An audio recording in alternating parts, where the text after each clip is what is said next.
Hey everyone, welcome to The Explainer. Today, we're unpacking a truly beautiful piece of writing called The Lantern of Persistence, Finding Light in Hard Seasons.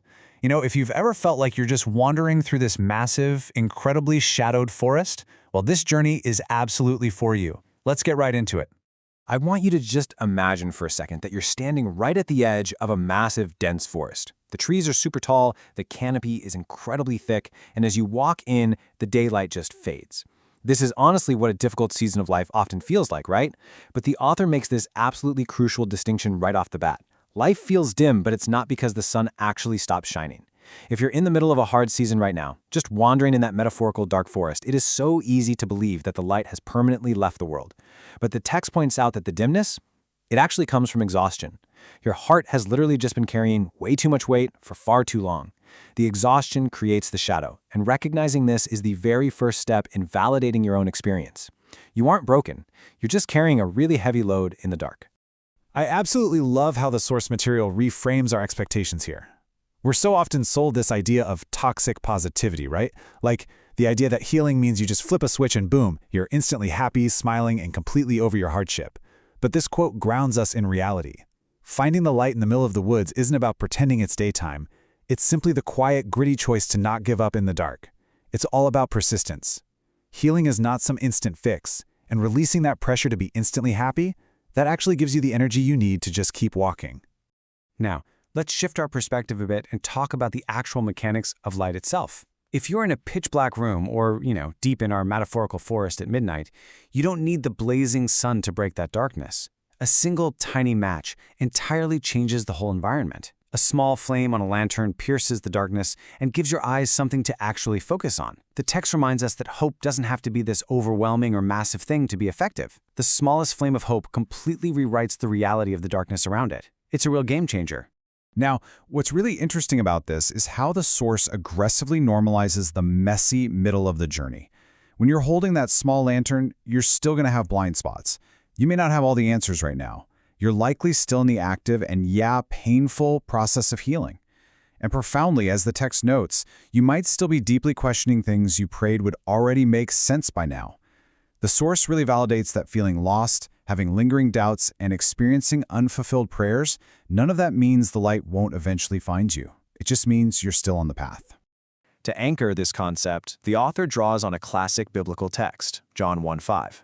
The light shines in the darkness, and the darkness has not overcome it. This is where we really light the metaphorical lantern in our explainer today. Notice the power dynamic here.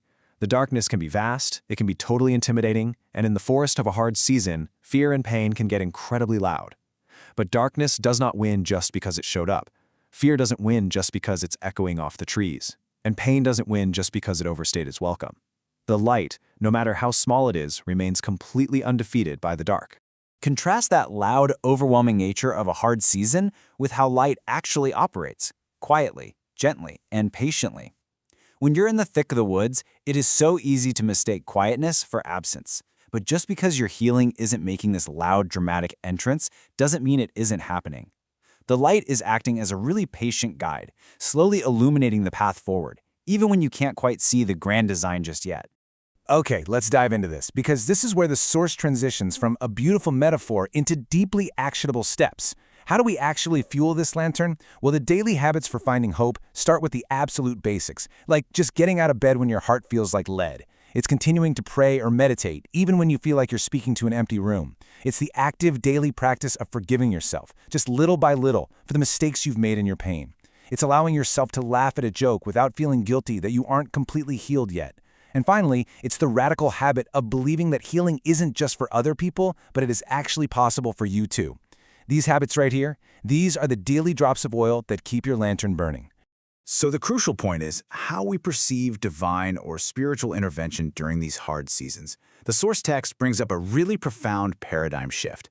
Think about it. When we enter the dark forest, our immediate reaction is to beg for the forest to be destroyed, right? For the night to be instantly removed. But the text suggests that sometimes the night remains. The forest stays thick. Instead of instantly teleporting you out of the woods, God, or whatever spiritual comfort you seek, becomes the lantern that walks beside you. It's a huge shift from expecting a grand rescue mission to just accepting quiet, steadfast companionship right through the trial. To further illustrate this kind of companionship, the source brings in another anchor text, Psalm 119:105. Your word is a lamp to my feet and a light to my path. I really want you to pay close attention to the specific imagery used in this ancient poetry. It specifically says a lamp to my feet. It doesn't say a sun for my horizon or a flare for the entire forest. It says a lamp for my feet. And this brilliantly illustrates the exact conflict we face when we're hurting. We crave a spotlight for the whole future, don't we? Like high beams that show us exactly how the next 5 years will play out, how the pain will resolve, and exactly where the edge of the forest is. But what we're actually given is just enough light to see the next step, right now.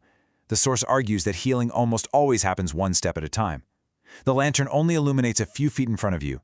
Releasing the demand for the spotlight and leaning into the grace of the gentle lamp is exactly how you find peace in the present moment. Let's move to and see how this builds into an actual daily practice. The source provides an affirmation, which I've broken down into a 3-step mental and breathing exercise you can use whenever the forest just feels way too dark. Step 1, breathe in and acknowledge the reality of the season. Say, I may be in a hard season. You gotta validate it. Step 2, breathe out and remember your companion. Say, but I am not abandoned. You have the lantern. Step 3, take a really deep breath and embrace the reality of the light. Say, light is still finding me, guiding me, and growing within me. Practicing this sequence step by step really grounds you, pulling you away from the anxiety of the future and right back into the safety of the illuminated present. As we near the end of our journey today, the author offers a beautiful set of reflection points. What if the light you've been desperately searching for is actually already reaching you, just in ways you haven't categorized as light yet? Look at how the light manifests, through your sheer survival, through your quiet, unseen growth, through, and I honestly think this is the most profound takeaway here, your softness after pain. It is so easy to become brittle and bitter in the dark forest, so maintaining a soft heart is literal proof that the light is working within you. And finally, the light reaches you through your simple, stubborn decision to just keep going. I want to leave you with this final, provocative journal prompt, straight from the source text. I highly encourage you to write this down and really sit with it today.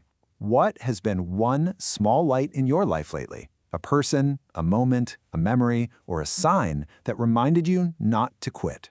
Look for your lantern today. Acknowledge the flame, no matter how small it seems, and let it guide your next step. Thank you so much for joining me for this explainer, and remember, the darkness has not overcome it.